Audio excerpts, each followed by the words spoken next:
Hi everyone, welcome to Nahila vlogs.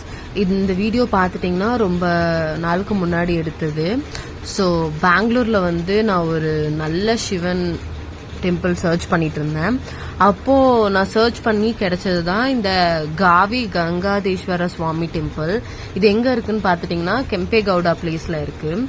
So இங்கே இந்த சிவனுக்கு என்ன சிறப்பு அப்படின்னா, கோவிலே ஒரு குகைக்குள்ளே தாங்க இருக்கும். குகைனா ஃபுல்லா கல்லு, அதுக்கு சென்டர்ல சிவன் இருப்பாரு. அதுக்கப்புறம் பாத்துட்டீங்கன்னா சுத்தி எல்லா சாமியும் வச்சிருப்பாங்க. அங்க நம்ம நின்று சாமி கும்பிட முடியாது, குமிஞ்சுதான் சாமி கும்பிடணும். அந்த கோயிலுக்கு அவ்வளோ கூட்டம் வருங்க. அதுக்கப்புறம் பாத்தீங்கன்னா அது காலையில 7 மணிக்கு ஓப்பன் ஆகி மத்தியானம் 12 க்ளோஸ் பண்ணிடுவாங்க. எந்த டிக்கெட்ஸும் இல்லை, ஃப்ரீ தான். சாயந்தரம் பாத்துட்டீங்கன்னா ஒரு 5 மணிக்கு மேல ஓப்பன் பண்ணி 8:30 வரைக்கும் ஓப்பன்ல இருக்கும். அதுக்கப்புறம் இங்க பாத்துட்டீங்கன்னா ஆப்போசிட்ல ஒரு சிவன் வச்சிருக்காங்க. இங்க நம்ம யார் வேணா போய் சிவனுக்கு அபிஷேகம் பண்ணலாம், தண்ணி ஜலம் கொடுக்கலாம், எல்லாமே பண்ணிக்கலாம். ஈவன் லேடிஸ் கூட பண்றாங்க. ஸோ அதனாலதான் நானும் அந்த ரொம்ப பெரிய பிளஸ்ஸிங்ஸ் எனக்கு கிடைச்சது.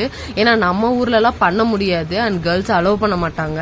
பட் பெங்களூர்ல அப்படி இல்லைங்க, கேர்ள்ஸ் எல்லாமே பண்றாங்க. ரொம்பவே நல்லா இருந்துச்சு. அதுக்கப்புறம் பக்கத்துல இருக்க கபன் பார்க் தான் போயிருந்தோம். ஸோ கபன் பார்க்ல சும்மா நம்ம போயிட்டு சும்மா சுத்தி பார்த்துட்டு வரலாம், வேற எதுவுமே கிடையாது.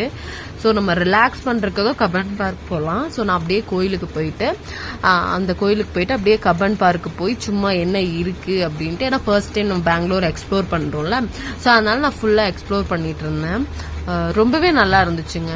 நீங்க பெங்களூர்ல இருக்கீங்க அப்படின்னா மஸ்ட் ட்ரை அப்படின்னு சொல்றது இந்த டெம்பிள் தான், காவி கங்காதேஸ்வர சுவாமி டெம்பிள். நீங்க கூகுள்ல போட்டாலே வரும், கெம்பேகவுடா பிளேஸ்ல இருக்கு. அண்ட் தென் பாத்துட்டீங்க அப்படின்னா இது ஒரு நல்ல எக்ஸ்பீரியன்ஸுங்க.